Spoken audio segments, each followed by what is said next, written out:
करण जौहर जैसे लोग इस इंडस्ट्री के सबसे बड़े हिपोक्रेट लोग हैं और इंडस्ट्री के लोग जानते हैं। शेखर कपूर का ट्वीट आया है और तमाम और डायरेक्टर्स का भी कोट आया है कि आज कैसे जो लोग उनको श्रद्धांजलि दे के अपना एक बड़प्पन दिखाने का प्रयास कर रहे हैं कि ये कितनी दोहरी मानसिकता वाली एक रंगीन दुनिया है। जैसे राजनीति के अंदर कुछ परिवार अपना एकाधिकार मानते हैं, वैसे ही बॉलीवुड के अंदर भी कुछ फैमिलीज़ हैं।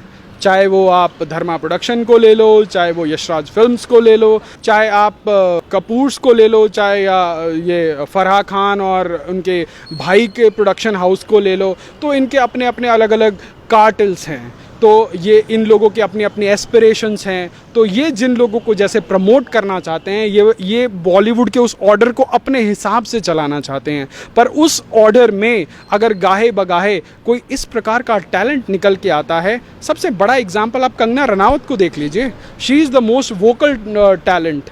आज की डेट में अकेली लड़की होगी जो अपने दम पे फिल्में चलाती है। आप उठाइए किसी और एक्ट्रेस को उठा लीजिए और बना के दिखाइए ज़रा फिल्म बिना हीरो के अगर चलती हो तो। Rest of the actresses are mere the item numbers. तो कंगना रनावत जैसी स्टार को जो है साइलेंस करने की कोशिश होती है। तो बॉलीवुड इस चीज़ से बिल्कुल अछूता नहीं है। और ये सिर्फ एक एंटरटेनमेंट इंडस्ट्री नहीं है, ये मेरे देश का दुर्भाग्य है कि जो लोग फिल्मों को सिर्फ एंटरटेन करने के माध्यम से देखते हैं, तो वो सिर्फ एंटरटेनमेंट नहीं। एक लड़का एक छोटे से शहर से आता है अपने सपनों को परस्यू करने के लिए। इतना पढ़ा लिखा, इतना इंटेलेक्ट जो है, अपने पढ़ाई को बीच में छोड़कर आकर वो बॉलीवुड में अपने करियर को परस्यू करता है और यहाँ पे भी सफल होता है। आप सोचिए, अपने मेन स्ट्रीम करियर से वो एक नए फील्ड में आकर उसका पैशन देखिए, उसका टेम्परामेंट देखिए कि उसने जिस फील्ड में हाथ डाला वो लड़का वहाँ सफल हुआ। तो उसकी ज़िंदगी में ऐसा अकेलापन क्या हुआ होगा, क्योंकि आत्महत्या, इतना लाइवली आदमी जिसने 1 साल पहले एक फिल्म करके ये संदेश दिया कि आत्महत्या क्यों नहीं करनी चाहिए, अगर वो इंसान आत्महत्या कर रहा है तो इसके पीछे बहुत बड़ी साजिश की मुझे बू आती है। और मैं चाहता हूँ कि देश की एजेंसियाँ इसको एक केस स्टडी के रूप में ले, इसके ऊपर एक फोरेंसिक और तमाम तरह की जो टेस्ट हो, वो जांच हो, इसके ऊपर एक पूरी नॉन बायस जांच हो, और जो भी उसके मौत के राजदार हैं, जो भी उसके सुसाइड के रीजंस हैं, उनको कठोर से कठोर जो है दंड मिले। धन्यवाद सर। थैंक यू सर, हाल ही में बॉलीवुड एक्टर सुशांत सिंह राजपूत ने अपने घर में, आपने देखा कि आत्महत्या कर ली।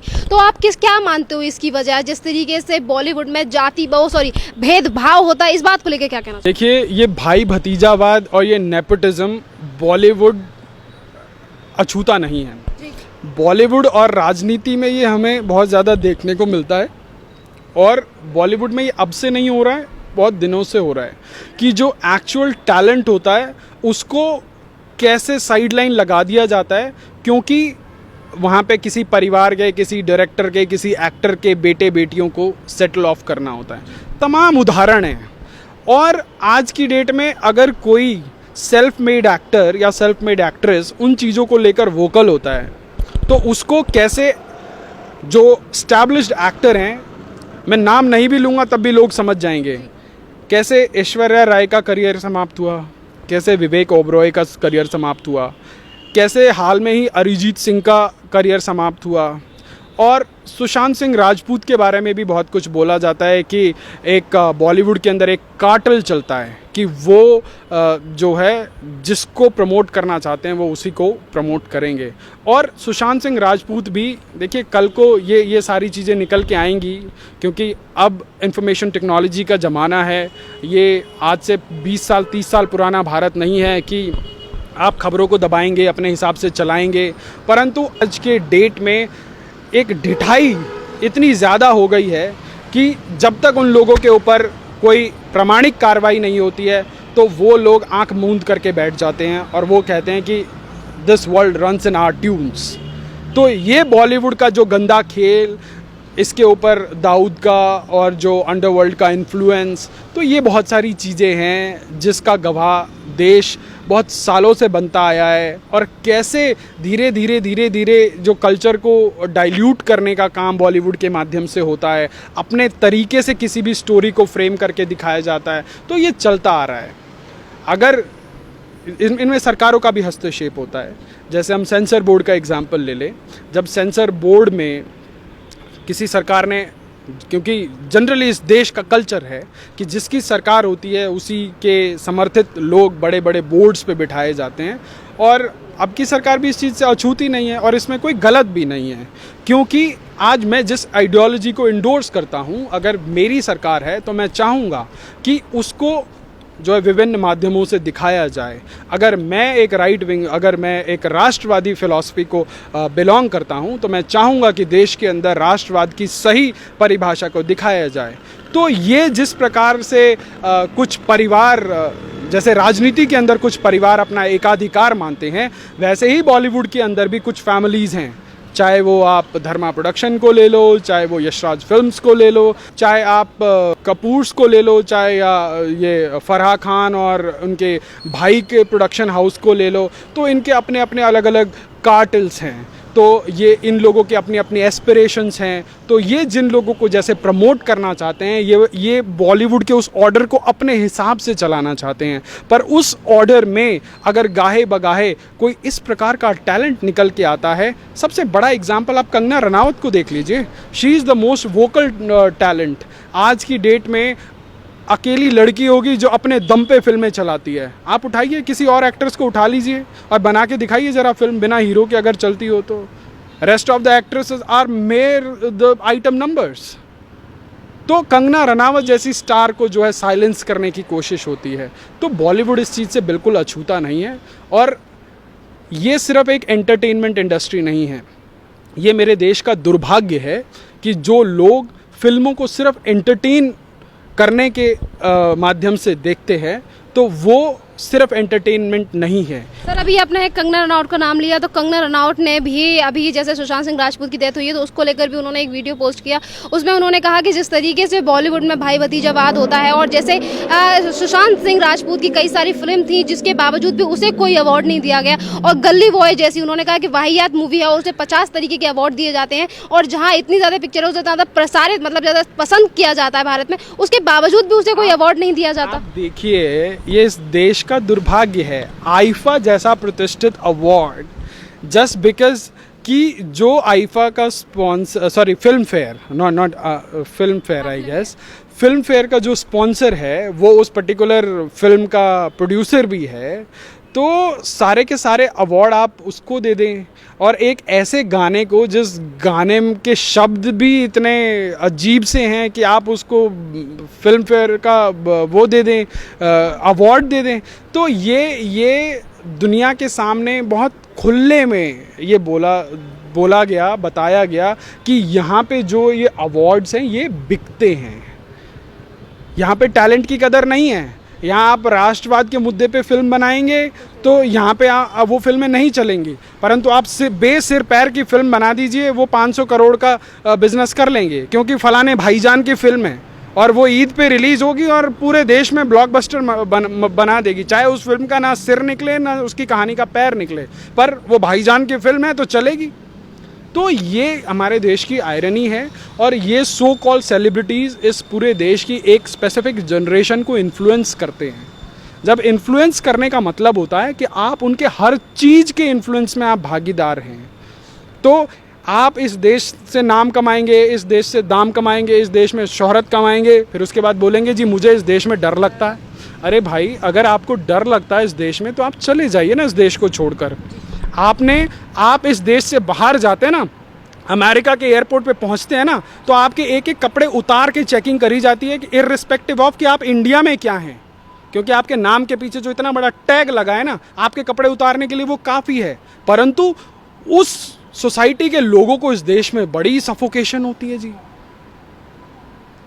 Despite of being a second majority, आप इस देश में सब कुछ एंजॉय कर रहे हैं, फ्रीडम ऑफ एक्सप्रेशन से लेकर, मतलब आप कुछ भी दिखा रहे हैं, मन मुताबिक दिखा रहे हैं, और उसके बाद आपको इस देश में डर लगता है।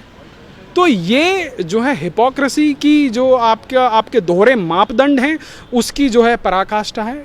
और देश की जनता मुझे लगता है कि धीरे धीरे इस चीज़ को समझ रही है और देश की जनता ने भी इनको जवाब देना शुरू कर दिया है। सबसे बड़ा उदाहरण अभी आपने दीपिका पादुकोण की फिल्म का देखा कि कैसे उनकी एक छोटे से पीआर स्टंट के पीछे उनकी फिल्म का भट्टा गोल हो गया। बेशक उनकी फिल्म एक अच्छा मैसेज देना चाहती थी, परंतु आपकी एक गलती आपके बिजनेस से लेकर आपके नेम फेम को डेंट कर सकती है। तो आपको समझना पड़ेगा कि देश के अंदर एक नया जागरण हो रहा है और आपको भी उस जागरण का हिस्सेदार बनना पड़ेगा और आपको अपनी आंखें खोलनी पड़ेंगी।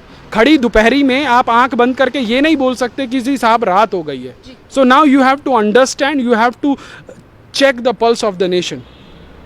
सर यहाँ पर अब जैसे सुशांत सिंह राजपूत को लेकर अब आलिया भट्ट और करण जौहर काफ़ी ज़्यादा ट्रेंड कर रहे हैं कि जब वो जिंदा थे तो उस टाइम पे जब करण जौहर में जब पूछा जाता है आलिया भट्ट से कि सुशांत सिंह राजपूत को लेकर, तो वो कहती हैं कि सुशांत सिंह राजपूत कौन है। और यहीं पर एक इंटरव्यू में सुशांत सिंह राजपूत ने कहा था कि मुझसे करण जौहर ने किस तरीके का व्यवहार किया था और ये कहा था कि मैं सिर्फ बड़े सेलिब्रिटीज़ के साथ मूवीज़ बनाना पसंद करता हूँ। तो जिस तरीके का ये भेदभाव करते हैं कि अगर उनका फैमिली बैकग्राउंड, अगर वो बिहार से बिलोंग करते हैं या फिर उनकी फैमिली से कोई बॉलीवुड में नहीं है, तो क्या इस तरीके का व्यवहार करना। और आज जब उनकी डेथ हो गई तो इस तरीके की पोस्टें डाल रहे हैं कि हम बहुत याद कर रहे हैं।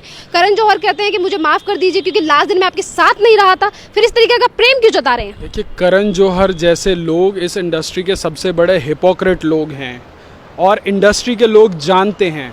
शेखर कपूर का ट्वीट आया है और तमाम और डायरेक्टर्स का भी कोट आया है कि आज कैसे जो लोग उनको श्रद्धांजलि दे के अपना एक बड़प्पन दिखाने का प्रयास कर रहे हैं कि ये कितनी दोहरी मानसिकता वाली एक रंगीन दुनिया है। अभी टीवी पर एक एक्ट्रेस इसी मुद्दे पर बोलने के लिए आई थी तो उन्होंने बोला कि सुशांत मेरा बहुत अच्छा दोस्त था, ये था वो था। जब उसने पूछा कि आप उसे लास्ट टाइम कब मिली थी या कब बात की थी, तो उनको समझ भी नहीं आता कि वो नेशनल टीवी पे आके कैसे बोल लेती हैं, इसके रेपरकशन क्या होते हैं। वो कहती हैं 2 साल पहले। अगर आप उसकी बहुत अच्छी दोस्त थी तो 2 साल पहले आपकी उससे मुलाकात या लास्ट बात हुई थी और उसके बाद आप टीवी पे आके बोलती हैं कि आप उसकी बहुत अच्छी दोस्त थी। तो ये बॉलीवुड कितना इनसेंसिबल है, कितना संवेदनहीन है, ये आपको देखने से मिलेगा। अभी आप देखिएगा थोड़े दिन बाद ट्विटर के ऊपर बड़ी नई नई थ्योरीज आएंगी सुशांत सिंह राजपूत के ऊपर। इस चीज़ को कवर अप करने का भरकस प्रयास किया जाएगा। तो ये सारी चीज़ें जो है देश की जनता भली भांति समझती है, अब समझने लगी है, क्योंकि अब जो है हर चीज़ बहुत ट्रांसपेरेंटली, अगर कोई मेन स्ट्रीम मीडिया नहीं दिखा रहा है तो जो पैरेलल जो एक तरह का एक ऑल्टरनेट मीडिया खड़ा किया है आप लोगों ने, उसके माध्यम से ये चीज़ें आती हैं। तो जो पहले एक एजेंडा चलाया जाता था, आज 24 घंटे से भी कम टाइम में आपके जैसे ऑल्टरनेट मीडिया के माध्यम से वो प्रोपेगेंडा ध्वस्त किए जा रहे हैं। तो जो मीडिया के लोग इस देश में अपने एसी कमरों में बैठ के इस देश के सरकार में मंत्री तय करते थे, आज उन लोगों की कमाइयां बंद हो गई हैं, उनके लाइजनिंग के काम बंद हो गए, उनकी दलालियां बंद हो गई हैं। तो उन लोगों के लिए बहुत गहरी चोट है। और ये जो बॉलीवुड और ये मीडिया का जो कॉकटेल है और ये जो पीआर स्टंट के थ्रू ये अपने आप का अपना एक बड़प्पन दिखाने का ये लोग ये प्रयास करते हैं, इसके पीछे की जो स्याह दुनिया है, इसके पीछे की जो काली सच्चाई है, उससे हम कभी मुंह नहीं मोड़ सकते। तो जो आज ट्विटर पे आकर या वीडियोस बनाकर बोल रहे हैं कि मैं लास्ट मोमेंट पे आपके साथ नहीं था, देश की जनता समझ रही है कि उनके डिप्रेशन के पीछे कहीं ना कहीं आप लोगों का बहुत बड़ा कंट्रीब्यूशन था। तो एक लड़का एक छोटे से शहर से आता है अपने सपनों को परस्यू करने के लिए, एक इतना पढ़ा लिखा, इतना इंटेलेक्ट जो है, अपने पढ़ाई को बीच में छोड़कर आकर वो बॉलीवुड में अपने करियर को परस्यू करता है और यहाँ पे भी सफल होता है। आप सोचिए, अपने मेन स्ट्रीम करियर से वो एक नए फील्ड में आकर उसका पैशन देखिए, उसका टेम्परामेंट देखिए कि उसने जिस फील्ड में हाथ डाला वो लड़का वहाँ सफल हुआ। तो उसकी ज़िंदगी में ऐसा अकेलापन क्या हुआ होगा, क्योंकि आत्महत्या, इतना लाइवली आदमी जिसने 1 साल पहले एक फिल्म करके ये संदेश दिया कि आत्महत्या क्यों नहीं करनी चाहिए, अगर वो इंसान आत्महत्या कर रहा है तो इसके पीछे बहुत बड़ी साजिश की मुझे बू आती है। और मैं चाहता हूँ कि देश की एजेंसियाँ इसको एक केस स्टडी के रूप में ले, इसके ऊपर एक फोरेंसिक और तमाम तरह की जो टेस्ट हो, वो जांच हो, इसके ऊपर एक पूरी एक नॉन बायस जांच हो, और जो भी उसके मौत के राजदार हैं, जो भी उसके सुसाइड के रीजंस हैं, उनको कठोर से कठोर जो है दंड मिले। धन्यवाद सर। Thank you.